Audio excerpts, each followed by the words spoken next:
Have you ever dreamed of leaving everything behind and starting over somewhere new? That was my dream. I wanted to live, not just visit, a real local life in Vietnam, on just $500 a month. No fancy hotels, no tourist traps, just the hidden paths, local secrets and genuine smiles. My goal to see the Vietnam that wakes up at dawn, works, laughs, and lives with its own rhythm. This wasn't a vacation, it was a life experiment. Could I truly immerse myself in Vietnamese culture on such a tight budget? Could I find a home, eat well, and connect with people? I packed only the essentials and left behind the life I knew. The flight landed in Hanoi. The air was thick with humidity and the smell of street food. The sound of a million motorbikes filled my ears. Overwhelmed, a little scared, but mostly alive, I was ready to build a new life. This is the story of how I lived in Vietnam on $500 a month. It's about challenges, discoveries, and the incredible kindness of strangers. I wanted to know what it felt like to buy groceries at a local market, to become a regular at a street food stall, to understand the daily joys and struggles of the people here. This journey is about stripping away the layers of tourism and finding the raw, authentic heart of Vietnam. It's about connection, not consumption. Come with me and let's see the real Vietnam together. The first step was finding a place to live, a real home, not a hotel. My rent budget, $150 a month. That meant searching far from tourist hotspots. I wandered the winding alleyways of Binh Tan district in Ho Chi Minh City. After days of searching, I found a small, simple room in a shared house with a kind, elderly couple. The room was basic: mattress, fan, desk, and a window overlooking a maze of homes. It cost me $140, utilities included. This left me with $360 for everything else. Living in a local neighborhood changed everything. I woke up to the sounds of neighbors, the clatter of pots, the rooster crowing. I wasn't just a guest, I was part of a community. The lady selling picho down the street started to recognize me. My tiny room was more than just walls. It was my entry ticket into this world. For a tourist, accommodation is just a place to sleep. For me, it shaped my daily routine and my interactions. I learned to navigate the alleys, discovered hidden cafes, and picked up basic Vietnamese greetings. My simple room gave me a sense of belonging. Home isn't about how big or fancy a place is.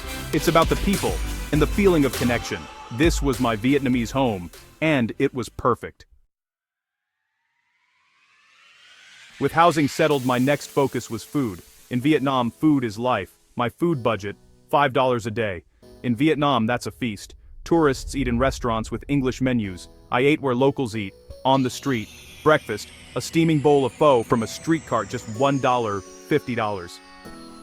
Lunch, banh mi, a crispy baguette with pork and fresh veggies under $1, or com tam, broken rice with grilled pork and egg for $1.75. Dinner was always an adventure, bun cha, ban zao, or whatever smelled best that night. The best food is served on tiny plastic stools, shoulder to shoulder with locals. My budget led me to the most authentic, delicious food Vietnam has to offer. Many visitors avoid street food, but that's where the soul of Vietnamese cuisine lives. The sizzle of the wok, the chatter of vendors, the joy of discovering a new favorite dish for almost nothing. Eating on $5 a day taught me that the best things in life aren't expensive. They're fresh, simple, and shared. My daily meals were a constant reminder of how rich life can be, even with very little money. Food wasn't just sustenance, it was connection, and every meal was a new adventure. Getting around Ho Chi Minh City on a budget meant moving like a local. Taxis and ride-shares add up fast, so I relied on my own 2 feet. Walking is free, and the best way to see a neighborhood. For longer trips, I learned the local bus system, 25 cents a ride. At first, the routes were confusing, but with Google Maps and patience, I figured it out. Riding the bus, I was often the only foreigner, watching daily life unfold around me. For quick trips, I used XE motorbike taxis. Bargaining was key, and a short ride cost $1 or $2. It's a thrilling way to experience the city's organized chaos. Tourists are shuttled in air-conditioned vans, insulated from the city. But by using local transport, I was in the city, not just looking at it. Every bus ride, every walk, every XOM trip was a small adventure, sometimes challenging, sometimes uncomfortable, but always authentic. I felt the heat, heard the noise, and smelled the street food as I passed. This was the price of admission to the real Vietnam. Getting around wasn't just about saving money, it was about seeing the city from the inside, and that made all the difference. Daily errands in Vietnam happen in local markets, not supermarkets. These markets are the heartbeat of every neighborhood, loud, chaotic, and full of life. My morning started at the market near my home, buying just what I needed for the day. The air was thick with the scent of herbs, fresh produce, and street food. I found my favorite vendors, the woman with the sweetest mangoes, the man with the freshest tofu. My Vietnamese was terrible, but smiles and pointing worked wonders. A huge bag of produce cost just $1 or $2. Going to the market was more than shopping. It was a social event, a lesson in culture. I watched how people bargained, how relationships formed between vendors and customers. As I became a familiar face, vendors would save me the best fruit or teach me new words. These small moments of connection made me feel part of the community. Tourists visit curated markets, but the real magic is in the neighborhood stalls. My daily market runs became one of the most cherished parts of my day. They taught me about food, community, and the beautiful dance of everyday life in Vietnam.